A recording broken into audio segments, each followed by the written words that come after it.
The first thing Warrant Officer Daniel Raza noticed about the alien was that it was carrying his head under its arm, not a head, his head. He recognized the jaw, the small scar under the left ear from a bar fight in Peshawar 15 years ago. He recognized the way the eyes were still half open, the way they always were when he slept, something his first wife had complained about every night for 6 years. The thing walking through the ruins of the Karachi spaceport concourse was him from the neck up, slack and glassy, tucked under the arm of something 8 feet tall, and built like a colossus poured into approximated human shape. The problem, the immediate, actionable problem, was that Daniel was also watching this from 30 meters away, crouched behind a collapsed ticket counter, and he had a perfectly functional head of his own sitting on his shoulders. He pressed 2 fingers to his neck. Pulse, fine. He pressed them to the bridge of his nose and breathed until his heartbeat stopped trying to exit through his ears. Then he watched the thing with his face walk past and disappear into the smoke, and he started to understand what the Varrock had done to him. It had been 3 months since the Varrock made first contact, if you could call it that. The linguists and xenobiologists had preferred the phrase first declaration of terms, because what the Varrock broadcast from their 6-kilometer-long oblate ships hanging over every major city was not a greeting. It was a biological inventory. They had been watching Earth for a long time. They had catalogued every species. And now, with the particular cold efficiency of a race that had been collecting and reclassifying life across 4-star systems, they intended to begin the process of repurposing the dominant species. Humans, the broadcast had explained in flawless simultaneous translation across 212 languages, were interesting but redundant in their current configuration. The Varrock saw no reason for waste. The raw genetic and neurological material would be preserved. The existing organizational patterns, culture, memory, individual identity were not considered a priority. The first city they demonstrated this on was Lahore. Daniel had been in Lahore. He had been a warrant officer in the Pakistan Army's 4th Armored Division, which had been exactly as useful against Varrock pacification units as a fist against a thunderstorm. He remembered the light. He remembered the sound of soldiers around him praying, not in panic, but in the particular exhausted clarity that comes when you understand you have run out of options and the mind goes looking for older architecture. He remembered the smell of burning vehicles and something else underneath it, something antiseptic and cold like an operating theater. He did not remember dying. He did not remember the 3 months in between. What he remembered, what had come back to him in fragments and surges over the 4 days since he'd woken up on a slab in what had been the university medical building, was something worse than death. It was being assembled. Piece by piece, cell by cell, the Varrock had taken the dead and built something new from them. Not clones, not copies.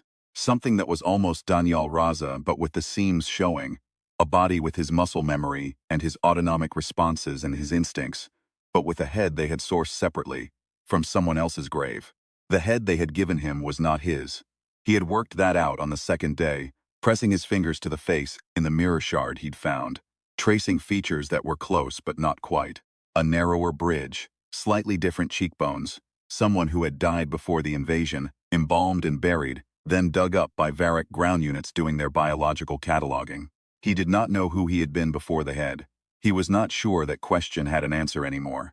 What he knew was this: he was alive. His body remembered how to fight. His hands remembered how to field strip a weapon, and in the ruins of the armory 3 blocks east, there were weapons still worth stripping. And somewhere out there in the smoke and the rubble, the Varrock were walking around carrying his actual head, his original head, under their arms like a piece of luggage. And he had absolutely no idea what that meant, but it made something cold and very specific move through his borrowed chest. He was angry, functionally, biologically, in every cell that had ever belonged to Daniel Raza. He was angry, and anger, he had always believed, was simply fuel waiting for an engine. He decided to be the engine. The resistance cell operating out of the old Empress Market drainage tunnels called themselves nothing. Names were a liability. Daniel found them on the 3rd day by following a trail of Varrock patrols moving in the wrong direction, away from something, and reasoning that whatever made a pacification unit cautious was worth finding. There were 11 of them. A police sergeant named Hafiz, who had lost 3 fingers to a Varrock extraction beam, and gained in their place a particular kind of focused rage that expressed itself in very precise planning. 2 university students who had survived by hiding in a water tower for 9 days and come down with technical knowledge, a talent for improvisation, and a profound dislike of enclosed spaces. A retired colonel who never gave his name but whose bearing and economy of movement told Daniel everything he needed to know. 4 civilians of various backgrounds. A 12-year-old boy who had followed Hafez for 2 blocks before anyone noticed, and who had been adopted into the cell with the pragmatic tenderness of people who had stopped having the luxury of hesitation. And Nadia. Dr. Nadia Siddiqui had been a neurosurgeon at Jinnah Hospital. She was 38 years old, still carried her hospital ID badge out of habit, or perhaps defiance, and she looked at Daniel's neck with the particular expression of a scientist encountering data that violated her existing models. "The anastomosis is clean," she said, the 3rd time she examined him. She said it the way people say things they've been repeating to make themselves believe them. Whatever they used to join it, it's not scar tissue, it's not suturing, it's as if the connection was grown. Does it matter how? It matters enormously. It means they can do this to anyone. Selectively, she sat back. They're not just reanimating the dead, Daniel, they're reconfiguring them, separating the body's physical memory from its identity and repurposing both independently. A pause. "You're not the only one," he had suspected. "How many?" "We've seen 4 others in the city, all moving with military-grade competence, all heading in the same direction, east toward the spaceport, toward the Varek. They're not resisting, they're cooperative. Whatever head they were given, it's compliant." She looked at him carefully. "Yours isn't." "No," Daniel agreed. "It isn't." What he didn't say, what he was still working out how to say, was that it wasn't only defiance. Something was happening at the boundary of the borrowed head and the original body. Not pain. The opposite of pain, almost. A kind of conversation between 2 dead men's parts, something working itself out in the dark below conscious thought. He dreamed when he slept, of a man he had never met. A face he'd never seen except in that mirror shard, a wife, children. A house in Molten with a garden that grew pomegranates.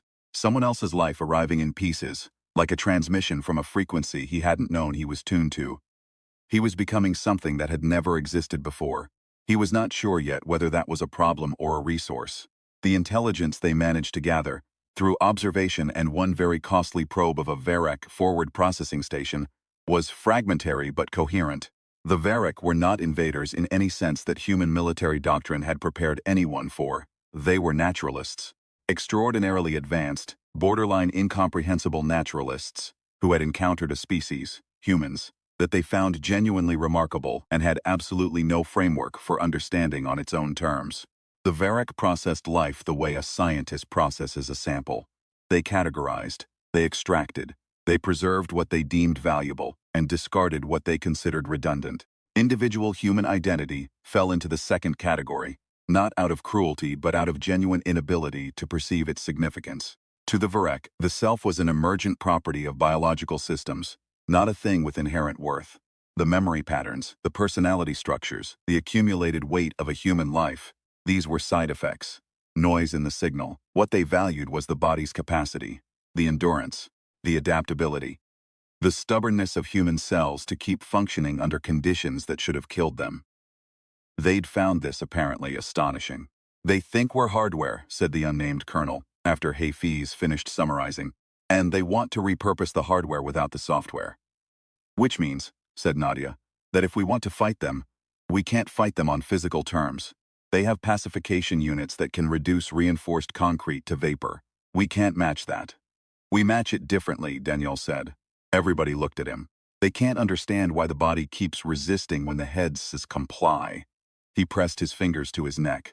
"I've been thinking about what I am now, what the Varek made when they assembled me and got it wrong. I'm not one man. I'm 2 dead men who won't stop arguing. The body that remembers being a soldier. The head that remembers a garden in Molten.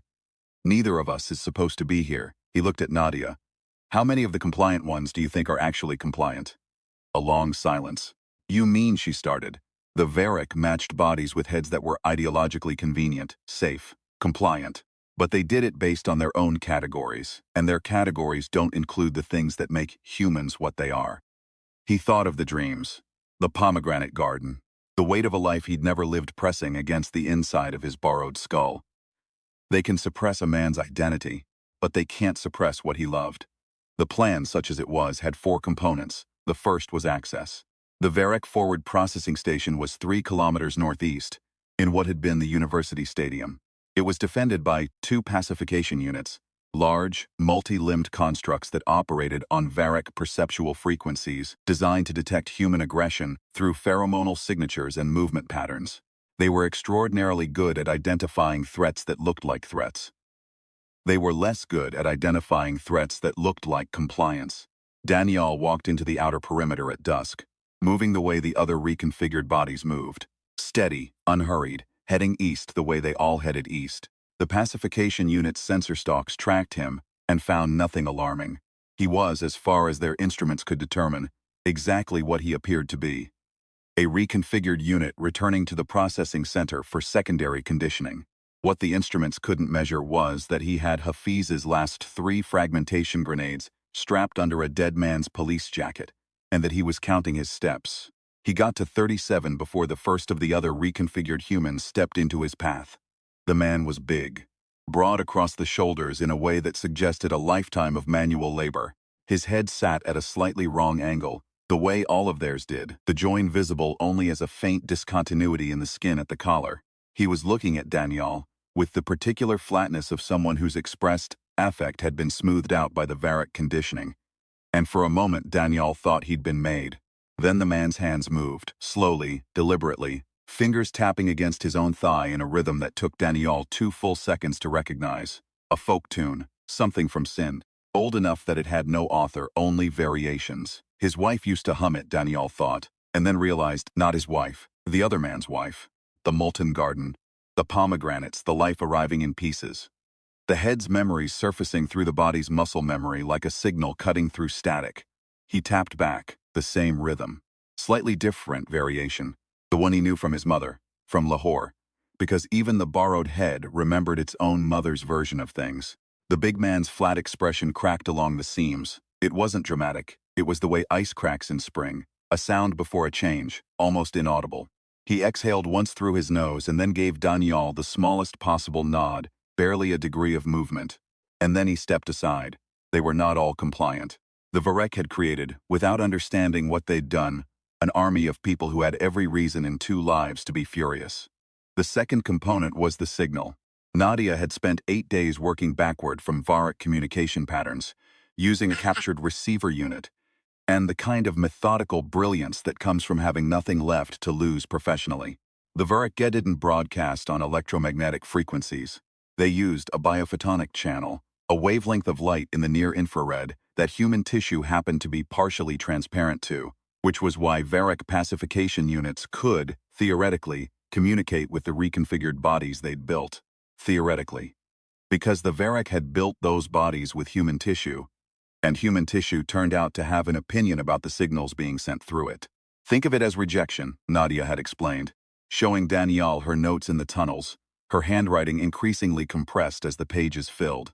The body doesn't want to receive the signal as intended. It metabolizes it, converts it. By the time the Varec's conditioning instruction arrives at the target, it's been filtered through enough biological stubbornness that the original meaning is altered. Sometimes subtly, sometimes considerably. She'd paused. I think that's why you're you. Why you and the others like you are still in there.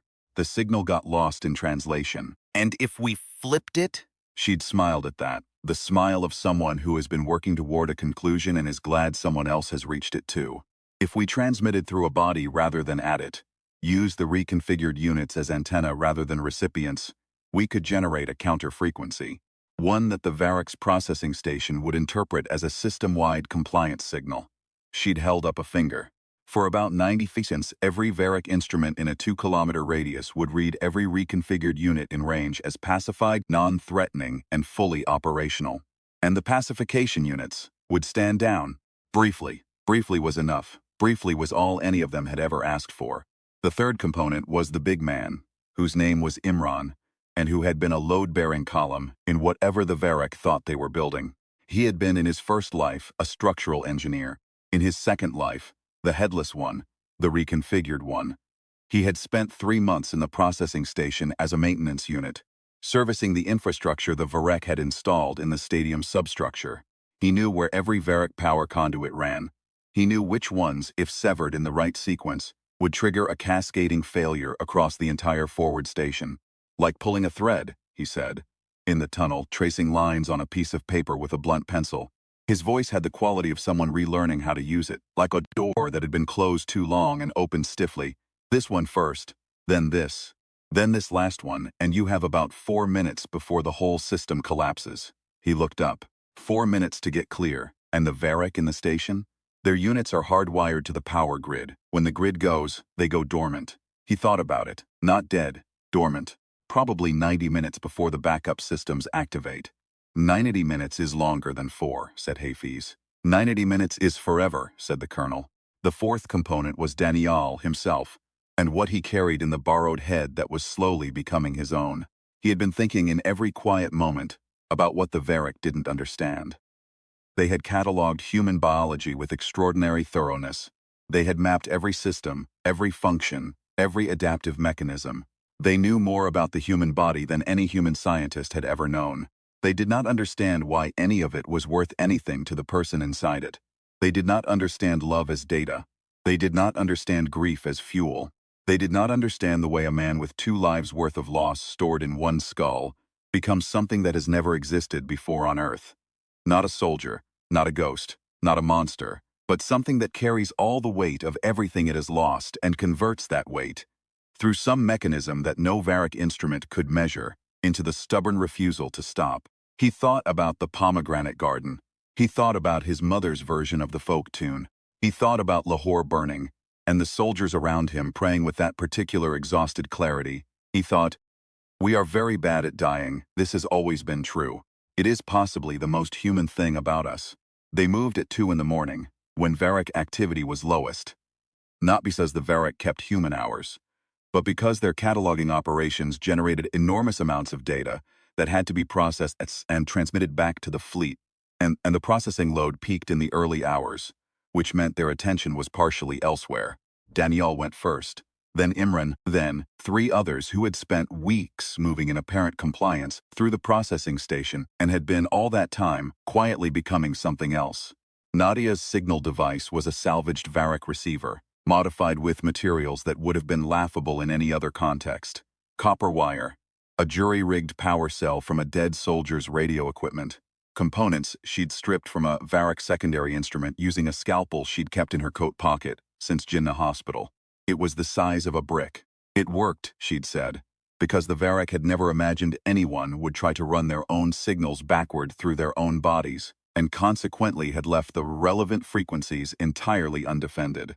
The 2 pacification units at the stadium perimeter were 12 meters tall, built like architecture that had learned to move. Their sense stalks sweeping in patterns that covered every vector of approach. Daniel had watched them for long enough to know that the pattern had a gap, not in coverage, but in attention. A fraction of a second every 97 seconds when the 2 patterns synchronized and momentarily overlapped, creating a brief computational redundancy. He had timed it 47 times over 3 days. It was consistent. It was not enough time for a normal human approach. He was not, at this particular moment, a normal configuration of human. When the overlap hit, he and Imran moved. Smooth and unhurried and absolutely deliberate, the way soldiers move when they have accepted that there is no option except forward. They were inside the perimeter, before the pattern separated, and then they were among the crowds of reconfigured units, moving in their steady eastward patterns. And the pacification unit's sensor stalks tracked them and found 2 reconfigured bodies exactly where reconfigured bodies were supposed to be. They walked to the center of the stadium. Imran went to the first conduit. Daniel held Nadia's device against his own sternum and pressed the activation stud. The sensation was, he would try to describe it later, in his account of what happened, and would fail, and would eventually write only that it felt like being a bell, like something vibrating through him at a frequency that was not painful, but was not entirely his. A resonance that traveled from the device through his chest, and through the joint at his neck and into the borrowed head and back again. And in the 2 seconds it lasted he felt, briefly, utterly, both men whose parts composed him, the soldier from Lahore and the engineer from Multan, fully present and fully real, and not in conflict, and not confused, but aligned around the single point of what they both wanted, which was simply to exist, and to have the things they loved exist, and for the people who had tried to prevent that to be denied. The Varric instruments read it as compliance. 90 seconds. The pacification unit stood down. Imran pulled the first thread. The cascade took 43 seconds. 4 minutes was Imran's estimate, but he had been characteristically modest. When you spend 3 months learning the infrastructure of the thing holding you captive, you learn it thoroughly. Daniel was 50 meters from the north exit when the lights went. He was 120 meters away when the first secondary system failed. He was 300 meters away, moving at a run that felt like 2 men running, when the stadium went entirely dark, and the Varric forward processing station for the city of Karachi fell silent for the first time in 3 months. He stopped, he turned, he looked at it. 11 stories of adapted architecture, humming with power 1 second and the next absolutely still, like a living thing gone to sleep. The sky above it was clear for the first time in weeks. The Varric atmospheric processors that had kept the city in a constant gray twilight had been running on the grid too. And without power they'd shut down, and overhead there were stars. And for a moment Daniel stood in the rubble of his city and looked up at them, and thought about a man from Multan who had been dead for 2 years, and a soldier from Lahore who had been dead for 3 months, and what the two of them between them still wanted from the universe. A lot, it turned out. They wanted a lot. Hafiz had the tunnels ready, the colonel had the secondary routes mapped. The 12-year-old boy, whose name was Assad, and who had turned out to have an extraordinary spatial memory, had been spending 2 weeks mentally cataloging every route in and out of the drainage network. In 90 minutes, they could not empty the city. They could not save everyone. They could not undo the 3 months of what the Varric had done to the dead and the living both. What they could do was demonstrate to every Varric instrument in the fleet overhead the 90-minute outage of a forward processing station that had been rated as impervious to all known threats. What they could do was leave behind, in the station's own recording systems, the ghost of a biophotontic signal that no Varric analyst would be able to identify as a human transmission, because it had passed through a human body to get there, and human biology filtered it into something that looked, to Varric instruments, indistinguishable from their own communications. A worm in their own language, written in flesh. Nadia had thought of that part. She had been very calm about it. They'll understand what happened eventually, she said, in the tunnels, while the station was still dark. They're not stupid. They're actually extraordinarily intelligent. But, said Daniel, but they've been assuming that what they built when they reconfigured human tissue was a tool. Something compliant. Something that would remain what they shaped it to be. She was looking at him while she said it. They didn't account for what happens when you assemble 2 human lives in the same body, and the result is something that has twice as many reasons to fight back. They'll adapt. Yes, and so will we. She tucked the device away. We've always been better at that than anything else. The resistance cell moved north in the weeks that followed. Other cells found them, or they found other cells. The signals between them were human in the most literal sense. Tapped out in folk rhythms on pipes, scratched in code on walls, passed through chains of people who had learned to communicate in the gaps the Varric's instruments couldn't read, because the Varric's instruments had been designed for species that communicated in consistent, categorizable frequencies. Humans communicated in everything, in the space between words, in the rhythm of hands on a wall, in the way someone passes you a cup of water, and by the weight and temperature of the gesture, tells you exactly how frightened they are, and exactly how determined they are anyway. The Varric's catalog had entries for everything they could measure. It had no entry for that. Daniel's reconfigured body healed, if healing was the right word. The joint at his neck became undetectable to the touch. Nadia examined it every 2 weeks with the focused intensity of someone tracking a scientific phenomenon, and reported each time that the tissue integration was progressing in ways that didn't correspond to any model she'd been trained on. He was becoming, she said, his own thing, something that had never existed before. Is that a problem? He asked the 4th time she said it. I have no idea, she said. That's what makes it interesting. The dreams continued. The pomegranate garden, the Multan house, the borrowed life arriving in installments, the dead engineer's memories settling into the dead soldier's body the way sediment settles. Slowly, irreversibly, becoming part of the new landscape. He stopped thinking of the head as borrowed. He stopped thinking of himself as assembled. He was what he was. A man built from 2 men's parts, carrying 2 men's grief and 2 men's love, and the particular compound stubbornness that resulted when you stacked one lifetime of refusal on top of another. He thought, sometimes about the Varric catalogers studying him, what they would enter in their records, what category they would put him in, or whether they would find that no category held. He hoped they were confused. He hoped they spent a long time trying to understand. He had a feeling they would. The turning point, though turning points are always clearer in retrospect than in the moment, came 6 weeks after the stadium. The resistance had grown. 30 cells, perhaps more. Several hundred people, some of them reconfigured, most of them not. All of them operating in the space the Varric's instruments couldn't see, because the instruments had been designed for a species that stayed predictable under pressure. The Varric adapted, they always adapted. They were extraordinarily intelligent, and they learned fast, and they began to develop new detection methods, new containment protocols, new approaches to the human problem that accounted for the fact that some of the humans they'd reconfigured had turned out to be uncontrolled variables. They were, Daniel thought, very good at adaptation. They were not better at it than humans. The final demonstration of this took place in the ruins of the Karachi port, where a Varric command vessel had landed to oversee the recalibration of the city's pacification infrastructure. Command vessels were different from the forward stations.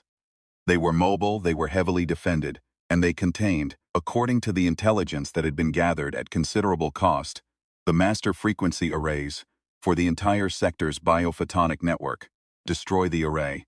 Destroy the Varric's ability to communicate with and control every configured body in the sector. It was not a surgical strike. It was not subtle.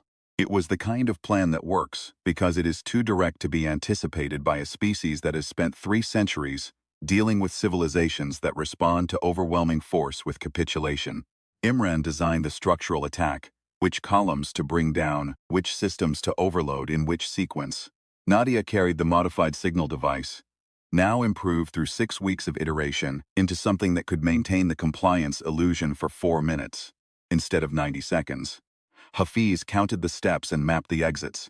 Assad, who was 13 now and growing into someone terrifying in the best possible way, ran communications between cells.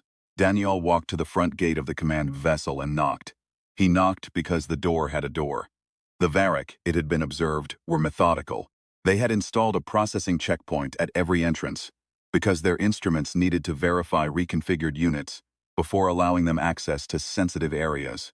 The checkpoint was designed for a compliant unit, presenting itself for verification. He was not compliant. He was the opposite of compliant. He had 2 lives' worth of reasons to be here and a clear view of every exit and Hafiz's last grenade in his jacket and Nadia's device against his sternum.